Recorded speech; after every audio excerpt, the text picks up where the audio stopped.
and thank you all for having me this morning. Hope everyone's having a good start to the day. Just a little kind of upfront on who GoRail is, what my role is within the freight railroad industry.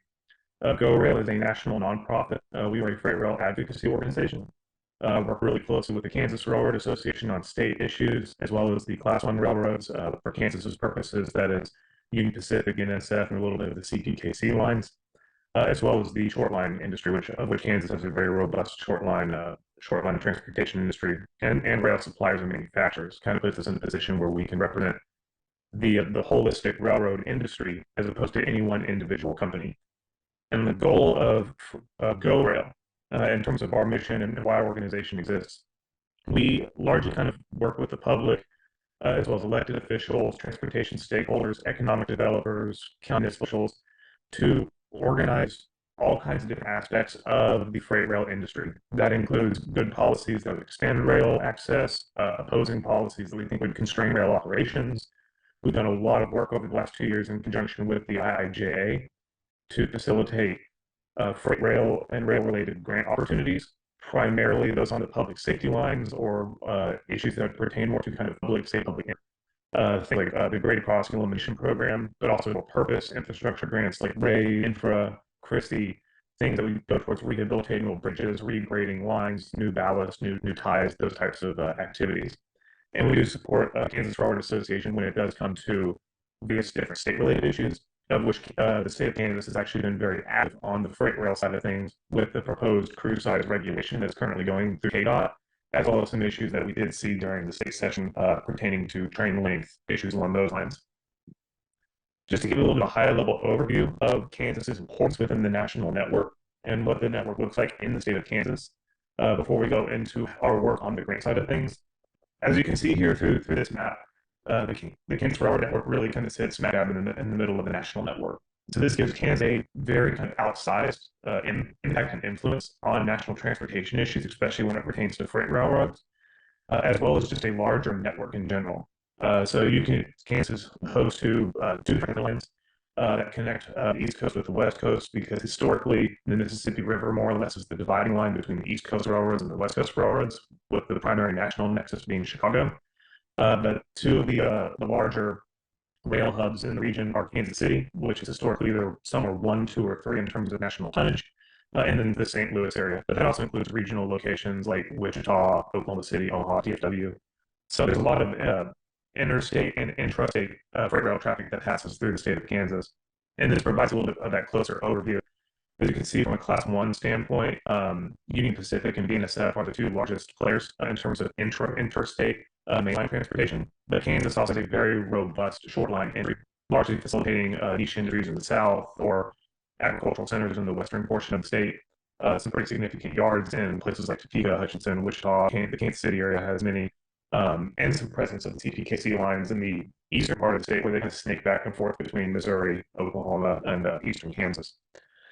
And this kind of puts, because of the position and the sheer history of railroading in the state of Kansas, you can certainly see where it has a larger imprint than it does in a lot of other states in terms of the industry. Kansas is, in terms of mileage, the 5th largest railroading state in the country. That is pretty outsized for a lot of the other Great Plains and Midwestern states. But as you can see from this one as well, very centrally located, and that probably is a significant reason for why the freight rail system is as concentrated in the state of Kansas as it is. Giving a little bit of background lesson on the importance and kind of rise of railroading and where things kind of stand. Kansas is one of the earlier states for Western railroad expansion, largely through railroads like the Atchison, Topeka, and Santa Fe, which was a major player in early transcontinental railroading. And like most states, there was this significant period of growth, booms, busts, and consolidations in the 1800s, with the network largely peaking around 1920. That's true in Kansas, it's true in most other states. But there was this rapid decline that occurred after World War II until about the 1980s, characterized by bankruptcies, mergers, government intervention. This is when Amtrak comes to play in the 1970s. And after about 1980, largely in conjunction with the Staggers Railroad Act, which is the major modern linchpin legislation for the railroads, you did see industry stabilization. So there has been a fairly stable position of the railroads in terms of mileage. growth in terms of tonnage. Yeah, our class ones have been largely concentrated on what they have been for the last 40 years. The last big merger was the one actually just ironically enough about a month or two ago between Kansas City Southern and Canadian Pacific to create the new CPKC railroad. But there are also a variety of different growth and concern opportunities as we head into the 21st century with railroading. To kind of explain a little bit about where we are in terms of the modern industry, you can really trace modern railroading to 1980 with the passage of the Agri-Rail Act of that year. Essentially, what that did is it undid a century's worth of older rules, regulations, and laws that largely constrained the ability of railroads to set routes, set their own rates, reinvest back into their infrastructure. A host of different controls that were put back in place in the 1890s when the railroads were largely the only transportation game in town. And the federal government, for a variety of reasons, as well as the general public, wanted to rein them in. This is kind of the age of robber barons and Cornelius Vanderbilt and stuff like that. It kind of made sense at the time. But after 100 years, a lot of those legacy rules and regulations no longer made sense. So Stagger gave a lot of operational control back to the railroads, allowed them to kind of restabilize and reconsolidate industry. And as you can see through this chart, there was a significant amount of different benefits towards that legislation. Productivity and volume largely doubling on rail lines. They were able to raise an adequate amount of revenue. That's a technical term through the Federal Railroad Administration and the Surface Transportation Board, where railroads are raising quote unquote an adequate amount of revenue needed to reinvest back into their infrastructure. That provides safety benefits. Since 1980, the train accident rate is down roughly 80%. That is largely tied to about $750 billion reinvested back into rail infrastructure since the passage of this act. And you can even see there have been benefits for shippers on rail lines. Rates are down on aggregate about 40%. They have ticked up a little bit in recent years, largely in conjunction with inflation and higher transportation costs across all modes of transportation. But they are down compared to where we were about 40 years ago or so. And this kind of leads me to where we were with the industry, but also where we are going and the need that we're going to see towards significant infrastructure investment, but also partnerships between our railroads and our communities in order to facilitate the freight demands and the transportation demands of the coming years. Kansas, like a lot of the states in the Great Plains and kind of these growth states that you see in the middle of the country, USDOT expects freight demand to grow about 35% by 2040. For middle of the country, that's largely closer to 40 to 50%. And a lot of these numbers are outdated because these charts are before COVID. So we can expect a very significant uptick in the demand for freight transportation. But we're also in an ironic position where, especially in cities like the Kansas City area, the Wichita area, but also even rural locations where um, rural highways and those kind of rural roadways are pretty spread out, we're kind of in a position where we can no longer pave our way into more growth, or you cannot expect in any reasonable manner for KDOT or USDOT to shoulder an exponential increase in roadway repair and new roadway paving in order to facilitate everything we need just to move freight transportation. So that kind of ties into this conversation that we have largely had with the holistic freight rail industry, not just in Kansas, but nationwide, about trying to pursue good policies to promote a multimodal system and the concept of modal equity, which is essentially a policy that our policies and investment should be treating all modes of transportation as roughly equal in terms of their importance to the transportation network. That includes semi trucks, passenger cars, railroads, air freight, ports. Everything we have at our disposal needs to be invested in and operating at a good clip and working in concert with each other. While at the same time, we're also not seeing state laws or federal laws constraining one industry at the expense or benefit of another industry. Which does bring us to IIJA and kind of this emphasis we want to place on the different infrastructure investments and infrastructure opportunities that are out there. Railroads are no different than a lot of other transportation modes, and that the challenges that we are seeing from aging infrastructure, challenge points like junctures at public infrastructure, like grade crossings, international connections, bridges, extreme weather events, all these different things that are impacting a wide variety of different parts of our society, they do impact railroads as well. The difference is from a lot of transportation modes, largely the railroads are privately owned, operated, and maintained, but there are opportunities for public investment at some of those peripheral juncture points or those junctions where the public infrastructure does intersect with the private rail infrastructure. So GoRail has been working very heavily since 2021. Both we were very active on the IIJA, trying to secure remove bad policy riders from the House version of the bill that would have impacted the railroads from an operational standpoint, but also tried to advocate for money for things like grade crossing separations, investments in new technologies, bolstering up funds for existing grants like CRISI, which is a major funding mechanism for the short line industry, which may not have the capitalization that some of the other larger Class 1 railroads have, but do provide significant public benefits, especially for things like port terminals or rural and agricultural locations. And we've been working very hard since the passage of IIJA to promote the different rail-related grants that are out there, because we do find that there has been this kind of gap of public education. I think a lot of folks understand that the IIJA put a lot of money towards infrastructure investment, but they don't know a lot about what grant opportunities are available, the timeline for notice of funding opportunities, the fine print for what projects qualify, how to access the application. A lot of those details do get lost in translation, but we have probably had something to the tune of several hundred conversations over the last few years with communities across the country. We are partnering and trying to figure out ways that we can work closer with the Federal Railroad Administration to further increase that education issue with communities and potential applicants so that over the next few years where these funds are available, we do see a really good clip of applications go through, and we want to make sure that we are seeing every dollar that was allocated in 2021. We want to make sure that by the time that these grants start to roll out and phase out in 26, 27, so on, that those monies were expended and they were expended well. It is a benefit to the community, but it also demonstrates that the railroads are taking safety seriously. It demonstrates that our NPOs, our councils of government, our elected officials, that they're taking rail safety seriously, and that's something that we are very interested in doing. And over the last few years, just in conjunction with the initial rollout of these IIJ funds, we've seen a wide variety of really creative but also really good projects. For example, last month, we had the initial awardees announced for the Great Crossing Elimination Program, those applicants that applied in 2022. And Kansas did receive three awards, pretty significant awards, I should say, for the city of Wellington, the city of Emporia, and the city of Olathe. So we're hoping to continue to see that. Historically, the KDOT Rail Division really punches above its weight in terms of rail awards and rail projects. We've seen a lot of money go to the state of Kansas for projects like CRISI, other rail-related projects. KDOT's got a really strong internal program. I think they have this, I've been discussing this revolving fund that short lines can access for to upgrade older locomotives, their transportation reliable, reducing emissions, investments of that manner.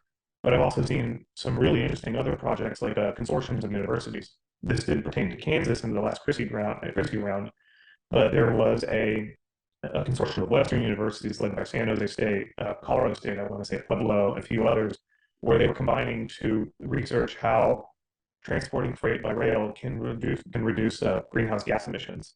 There was one consortium that was created through Howard University, Delaware State, I think a few others on the East Coast, trying to create a railroad engineering program for HBCU students.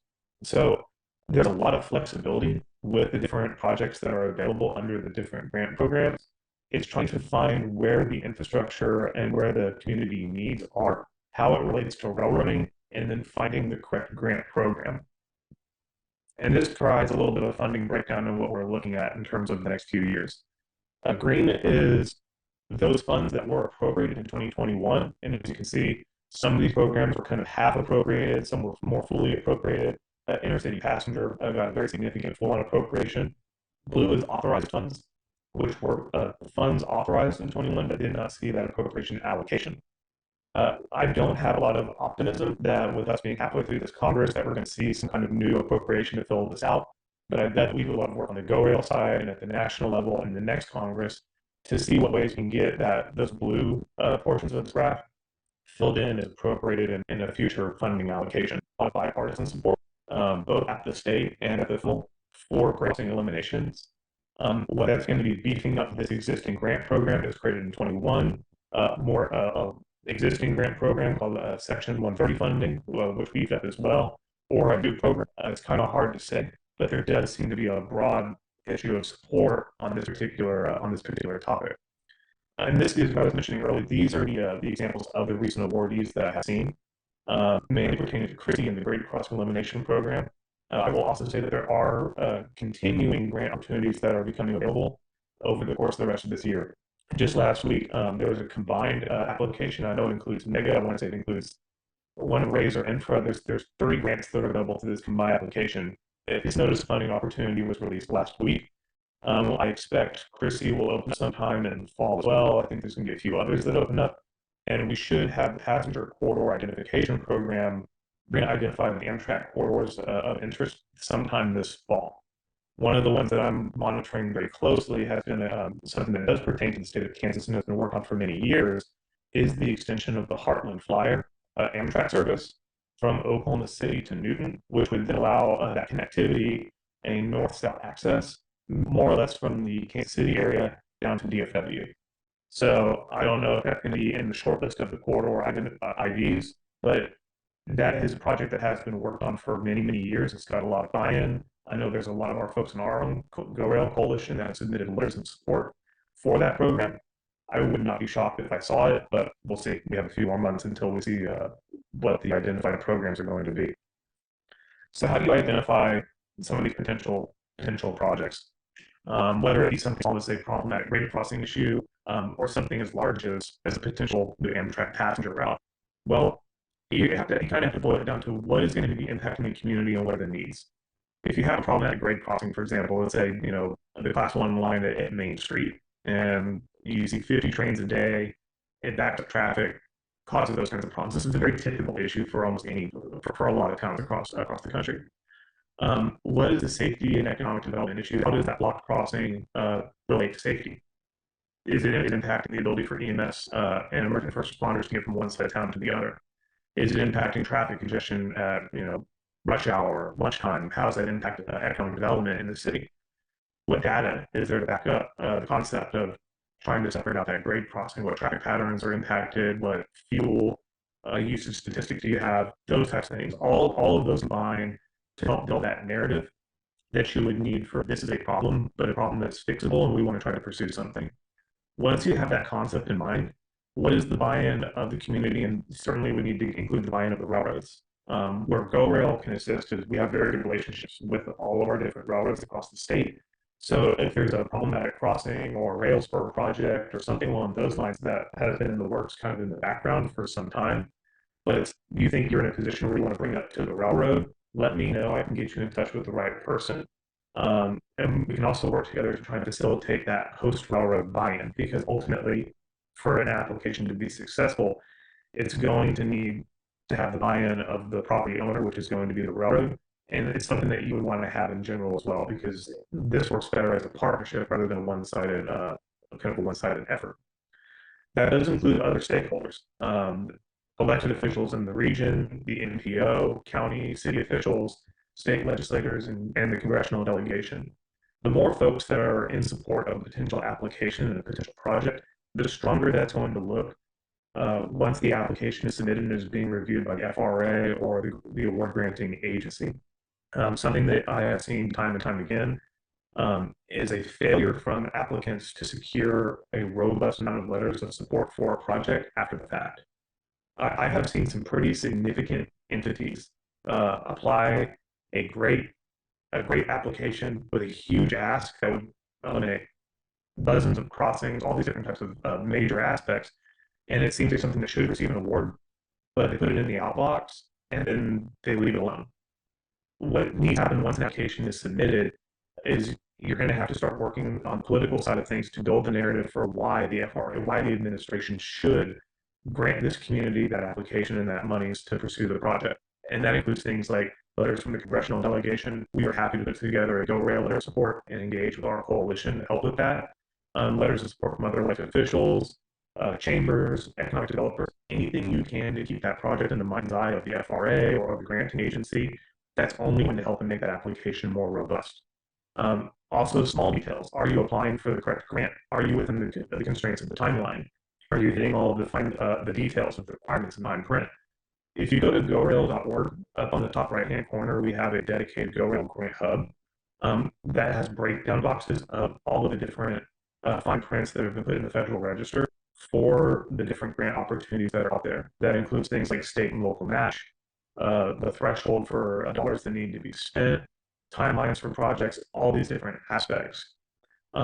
I have seen a lot of good applications go through kind of this triage period. They're rejected, and if an application is rejected, you can request with FRA, or I think this is with any government agency for any other grant as well. You can request a meeting to see what ways you can strengthen up that application wherever the fault lines were.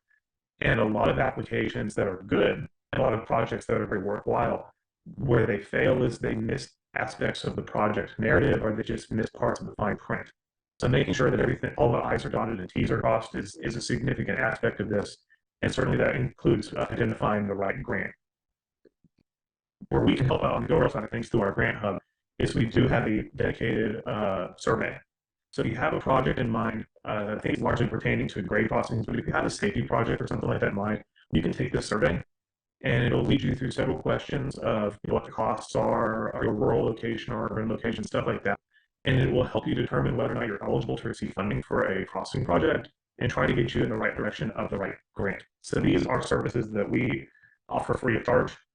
It's a resource to your communities. I strongly encourage you, even if you don't have a project in mind right now, take 10 minutes, poke around our website and see if there's something that's worthwhile, because it may get some things thinking, and there may be a project that is worthwhile while this opportunity exists. Something that is also worthwhile to keep in mind when building that project narrative and filling out that application is taking into account the state DOT rail plan or freight plan. So it's always good to include identified issues in that state rail plan and try to marry them up with what you're trying to work on through a grant application. For KDOT, identified issues typically range like these, and I will also say that these are very typical from state to state. That includes ways to expand capacity and invest in the rail line in a way that makes sense from a public stance to provide all the different public benefits of freight railroading. That includes rehabilitating old lines, developing rail spurs, increasing transload opportunities in places where there may not be a good transload opportunity for a significant radius, increasing weight capacity on rail tracks, or even things like expanding or increasing the height of tunnels. You don't see that too much in Kansas, but a good example of this is a few years ago, the Port of Baltimore had a tunnel that goes underneath their harbor. They're in a project right now to raise it to allow double stacking intermodal containers, which will greatly enhance the ability of the port to move intermodal freight from point A to point B. Something you don't necessarily see out on the Great Plains, but a good example of ways that you can be creative with the grants and the opportunities out there to invest in infrastructure to facilitate more capacity on track. As I mentioned before, the challenge, hinge points like railroad junctions or grade crossings, grade separations, and shoreline support, things like lines connecting into ports or rural development projects. Ancillary issues to consider when putting together a narrative and putting together that application is how move freight by rail is going to actually kind of impact the communities, but also impact large-scale transportation goals and some of the policy challenges that we're largely seeing through the 21st century. So investment in freight rail does lead to an extended tax base because freight railroads nationally provide $26 billion in tax revenue. So there's a large-scale project that impacts rail jobs, rail property, those types of things that can actually lead to a large tax revenue base for local communities. There are large, once the project is in place, it should, those projects I imagine do not require subsequent public support. It's largely a one-time capitalization, and the network largely maintains and operates it through its own private capital. Job creation is always something that should be considered, but also things like taking trucks off of roadways that lead to less congestion. Moving freight by rail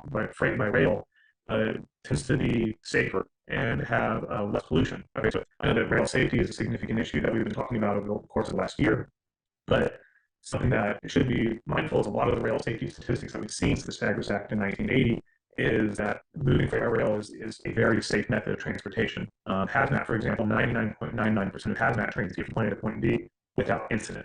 So this is a very safe way to move these products that are going to be moved regardless. Make sure they're done on roadways while also facilitating that economic development, and that can lead to those ancillary benefits and things that would be worthwhile to include in the project narrative. And again, GoRail is happy to help with that as well. So with that, I'm at about 30 minutes or so. I'm happy to stop here, answer any questions anyone may have, and see what ways we can assist cities and municipalities around the state for potential infrastructure projects.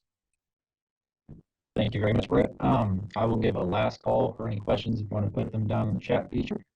We did have a question. So from 2017 until now, has been relatively stable. And that was a question about a graph earlier in the presentation. Yes. So in terms of freight rail mileage, it kind of depends on the individual state. For Kansas, I'll bet that it was this one here. Um, Largely, the network has stabilized after 1980. Really, probably after about the 1990s, once you saw the real significant interplays and kind of the fallout from staggers really start to stabilize things. That number ticks down and it ticks up depending on projects and close down lines, but also new rail spur projects. There is not, you don't see too many new main lines being constructed anymore. A lot of the development of the rail network itself, as you can see here, if you go back and look at a vintage map of railroading from 1920, a lot of these lines are going to be the same ones. In fact, you can see the gold line that runs through southern Wyoming and through northern Utah, northern Nevada. That's a transcontinental line that we learned about in high school. So UP owns that line. I'm sure that I can guarantee you that they've changed out ties and track plenty of times since 1850. But the property rights and the general course of that route that hasn't changed for decades. This largely correlates with the fact we've just seen property development, cities grow up. There's an example of this in the DFW area that always sticks out to me. The North Dallas Toll Road, if anyone's been in DFW and has driven on that, the North Dallas Toll Road is the old Cotton Belt route. Once that route became redundant and was sold off, the city acquired it, and over the course of a few years, stakeholders fed into it, told it. Once that route is gone, it's very difficult to get it back, just for property development and just obvious reasons. So the railroads are generally very protective of their rights of way, especially after the last 40, 50, 60 years, where a lot of older rights of way and redundant railroads did evaporate and turned into roadways. So the network has largely stabilized, and even if the route does become abandoned or it's no longer used, the railroads themselves will hold on to that because you never know what 10, 20, 30 years down the line is going to look like. And I hear this from communities all the time where an older rail service from the 1950s or 60s or 70s went away, but there's a desire to see what they can do to reinstate that service. Um, and ever since 1980, there has been a very significant rise in the amount of American railroads. We have something to the tune of 600 railroads nationwide. We just happen to have six class ones now, which are your big mainline railroads. Most of the railroads in the country are short-line operations, and short-line operations are seeing a significant boom right now, especially for those niche communities and those rural locations. Short-line railroads are going to be your first and last mile railroads where they're facilitating the harvest, they're facilitating mine, a power plant, port operations, those types of things. So there's a lot of interest and development on that side to expand connectivity to short lines. And while they may not be building too many new routes, they are activating old rights of way. They are spinning off old lines that one of the class ones may not wish to operate anymore, but it makes sense for a short line railroad to do so. So, I don't think we're going to see a very significant uptick back to almost 9,000 miles at any time in. But the industry has certainly stayed where that number does kind of tick up and down a few dozen miles depending on individual projects. Perfect. I do not see any more questions rolling in. So thank you everyone for joining us today. We do have this webinar recorded and we'll send it out to the folks that are registered. If you did not register, just reach out to the league and we'll shoot a copy. You can reach out to myself. I put my email in the chat here, jwagner@lkm.org. I'll be sure to get you a copy of this recording. Thank you, Brett, for this presentation and for joining us today. We really appreciate it. Thank you for having me. I appreciate the opportunity. If anyone has an individual question or wants to follow up with a project or something like that, this is my contact information here on this last night. Please feel free to reach out at any time. I'm happy to help however I can.